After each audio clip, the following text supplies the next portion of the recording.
नमस्कार, मैं हूं दीपिका। आप देख रहे हैं यमुना न्यूज लाइव। सोनम पर राज के प्यार का भूत सवार था। वह हर हाल में राज का होना चाहती थी और उसके लिए उसने राजा का इस्तेमाल किया। उसका मर्डर कर राज के साथ जिंदगी जीने का प्लान किया, लेकिन उससे भले ही उसके पूरे प्लान का पर्दाफाश हो गया। राजा और सोनम की शादी 11 मई को हुई। परिवार में खुशी यहाँ थी और सब कुछ नॉर्मल दिख रहा था, लेकिन 16 मई को सोनम ने अपने प्रेमी राज कुशवाहा के साथ मिलकर राजा को रास्ते से हटाने की योजना बना ली। राज के प्यार में सोनम इतनी बेरहम हो चुकी थी कि उसने खुद ही राजा के मर्डर का ऑर्डर दिया और अपने सामने ही राजा की हत्या भी करवाई। सूत्रों की माने तो 23 मई को फोटोशूट के बहाने सोनम राजा को सुनसान पहाड़ी इलाके में ले गई। वो खुद पीछे रुक गई और तीनों शूटर राजा से आगे बढ़ गए, लेकिन आरोपियों ने बताया कि वे पहाड़ी चढ़ते चढ़ते थक गए थे और रुक गए। पीछे आ रही सोनम ने उनसे पूछा कि वह क्यों रुक गए, तो उन्होंने आगे और चढ़ाई न करने की बात करके हत्या करने से मना कर दिया। तब सोनम ने क्या कहा, रुपए लाख दूंगी पर मारना पड़ेगा। उसी समय उसने पर्स से 15,000 रुपए निकाल कर उन्हें दे दिए। इसके बाद हत्यारे फिर अपने काम में जुट गए और जैसे ही जगह खाली मिली राजा को पकड़ लिया। सबसे पहला हमला विशाल ने किया, जिसने पीछे से राजा को मारा। ये सब सोनम के सामने ही हो रहा था और वह सब देख भी रही थी। सूत्रों के मुताबिक सोनम ने चिल्लाकर कहा, मार दो इसे। इसके बाद आरोपी विशाल चौहान ने राजा के सर पर कुल्हाड़ी से वार किया और फिर राजा को खाई में फेंक दिया। सोनम का प्लान पक्का था और इरादा राज कुशवाहा के साथ जिंदगी बिताने का था, लेकिन खेल खुल गया और अब वह सलाखों के पीछे है। बोलती थी मैं खाना नहीं दूंगी, तेरे को चप्पल ला के नहीं दूंगी, मेरे पास नहीं, कहाँ से लाऊं? फिर भी दे के आ जाता था।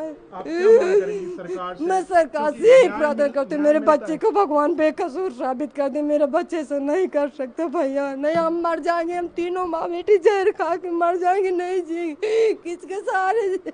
मैं शादी में नहीं थी, बट हाँ ये पता है कि 4 साल से लड़का ढूंढ रहे थे और उसने मुझसे सीधे सीधे ये कहा था कि देख शिवानी, मैं अगर शादी करूंगी तो मेरी फैमिली की रजामंदी से करूंगी और ऐसा कोई भी कदम नहीं उठाऊंगी जिससे मेरे भैया के बिजनेस या फिर उसकी समाज या उसकी फैमिली को कुछ परेशानी हो।